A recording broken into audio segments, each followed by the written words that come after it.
Halo, Assalamualaikum warahmatullahi wabarakatuh. Bertemu lagi dengan saya Satrio Homsin. Dan kita langsung aja masuk ke ceritanya. Tapi sebelumnya saya ucapkan terima kasih udah kamu klik video ini. Selamat datang, jangan lupa subscribe. Kita langsung masuk aja ke ceritanya ya. Cerita ini datang dari Mayang, seorang gadis berusia 17 tahun. Suatu malam, Mayang merasa sangat gugup. Keringatnya bercucuran di sekujur tubuhnya. Pelipisnya basah karena mimpi buruk. Tapi perlahan, Mayang mulai bangkit, mencoba berdiri mengalahkan rasa takutnya. Mayang berjalan ke arah meja di dekat tempat tidurnya untuk minum air putih yang memang sudah disiapkan sedari semalam sebelum dia tidur. Tetapi mendadak Mayang kaget bukan main, karena Mayang mendengar suara.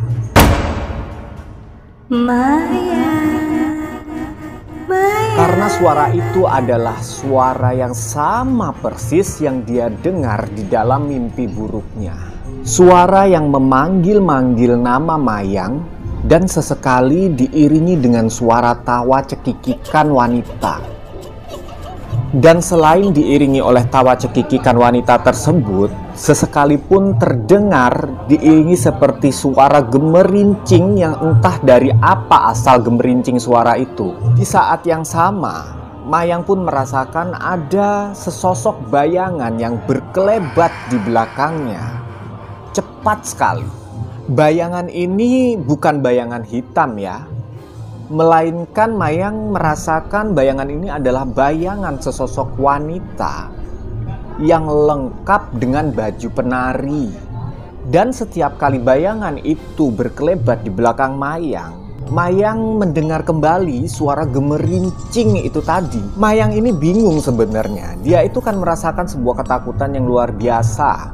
Tapi saat dia mau pergi berlari ke kamar mamahnya, kakinya itu seperti dipaku, kaku nggak bisa bergerak. Bahkan saat Mayang mencoba untuk berdoa, membaca ayat kursi, lidah Mayang itu seperti ketekuk dan ditarik ke arah belakang, sehingga dia tuh nggak bisa ngucap apa-apa. Rasa takut Mayang ini memuncak ketika Mayang balik badan dan hendak melanjutkan tidurnya di ranjangnya. Tiba-tiba dia melihat dengan sangat jelas ada sosok seorang wanita yang memakai baju tari duduk di atas ranjangnya. Wanita itu perlahan berdiri, kemudian melangkah perlahan menghampiri Mayang. Sebenarnya mukanya cantik dan baunya itu harum menyeruak, aroma melati menusuk hidungnya Mayang. Bahkan aroma wangi melati tersebut dirasakan Mayang seolah-olah memenuhi seisi ruangan kamar Mayang. Perlahan wanita tersebut berjalan ke arah Mayang dengan sangat lembut. Bahkan kalau Mayang menggambarkan itu sedikit melayang cara jalannya. Dan dia saat berada kira-kira satu langkah tepat di depan Mayang, sosok wanita cantik penari tersebut memanggil nama Mayang.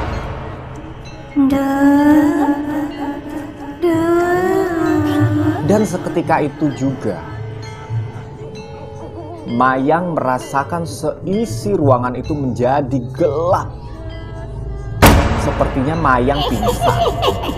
Entah berapa lama Mayang tak sadarkan diri, tiba-tiba dia bangun udah ada di atas kasur tidurnya aja dengan dikelilingi mamah dan neneknya juga. Dan saat Mayang tersadar, mamahnya bertanya kepada Mayang, "Kamu kenapa?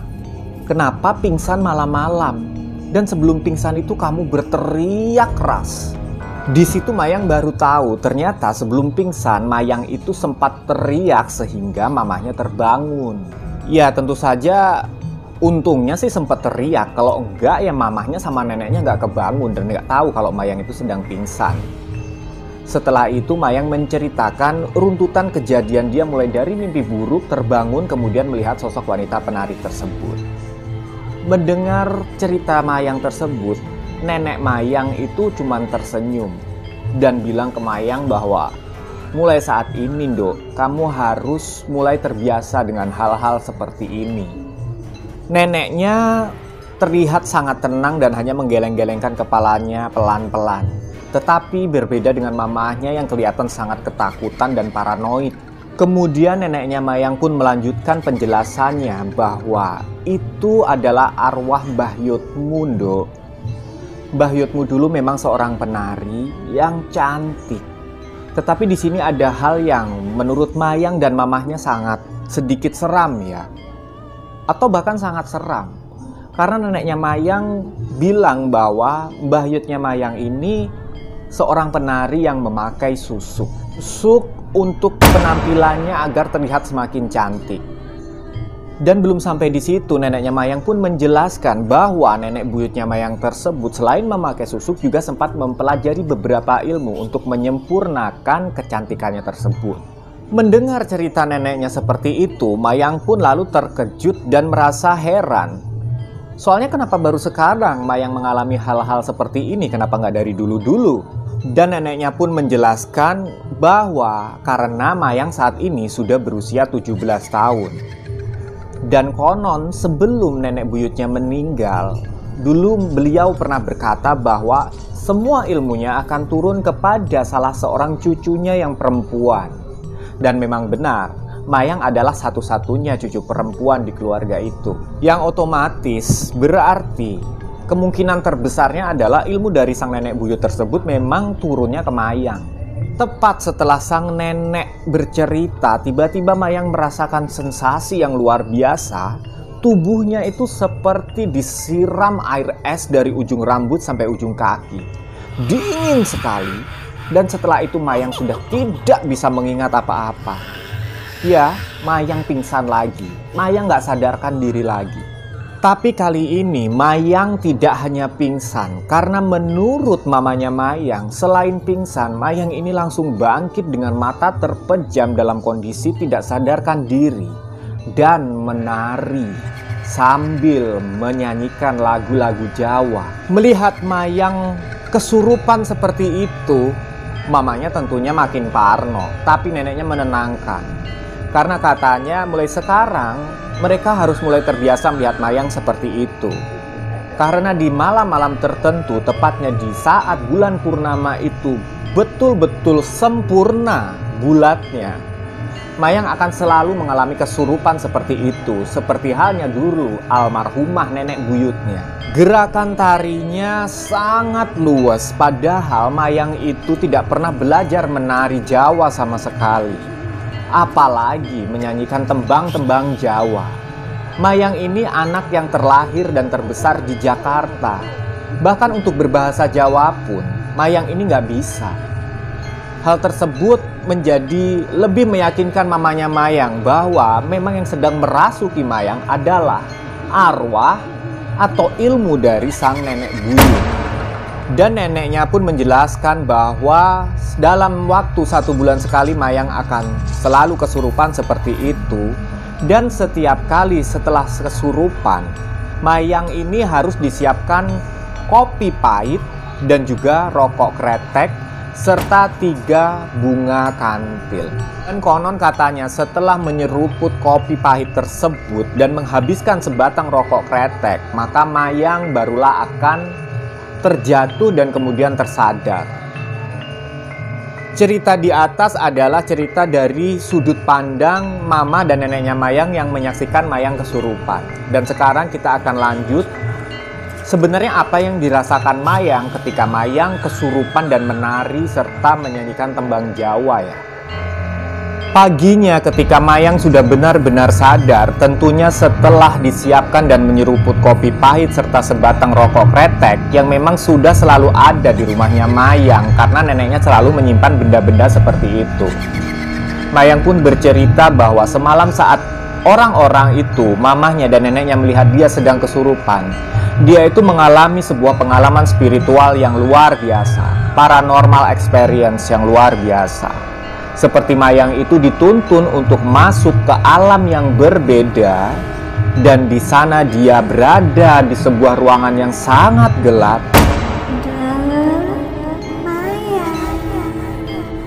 Dan hanya dapat melihat satu titik cahaya di depannya. Dan di titik cahaya tersebut berdiri sosok penari tersebut, seperti menuntun Mayang untuk berjalan mengikutinya, dan Mayang pun mengikutinya. Suara gending Jawa yang terus mengiringi sepanjang ketidaksadaran Mayang itu seperti dirasakan Mayang sebuah nyanyian yang mencekam. Karena sekali lagi, keadaan yang dirasakan Mayang sangat-sangat gelap dan dia merasakan kedinginan di sekujur tubuhnya. Kemudian sosok perempuan cantik berbaju penari tersebut menuntun Mayang dan menuntun Mayang berjalan ke arah sebuah pohon. Pohon besar di mana pohon tersebut berada di halaman belakang rumah Mayang, yang memang selama ini dikenal sebagai pohon angker oleh para tetangga-tetangga Mayang.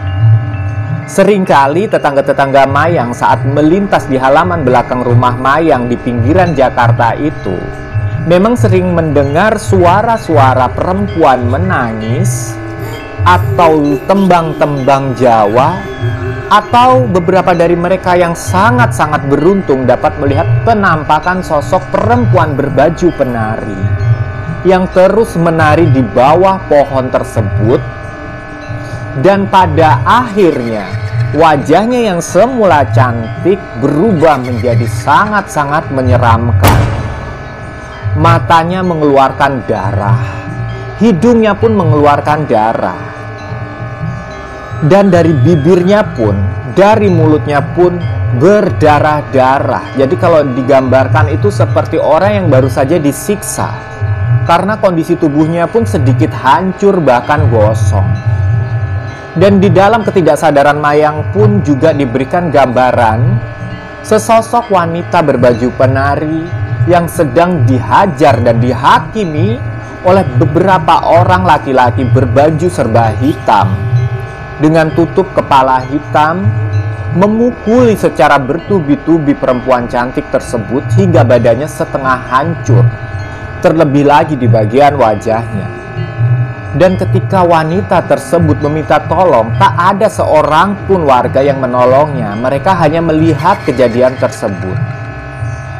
Dan saat sosok perempuan yang disiksa tersebut kesakitan dan sekarat, mereka tidak menolong, melainkan justru menyiramkan minyak tanah, kemudian membakar tubuh tersebut, sehingga wanita tersebut meronta-ronta kepanasan, kesakitan, hingga nyaris benar-benar meninggal.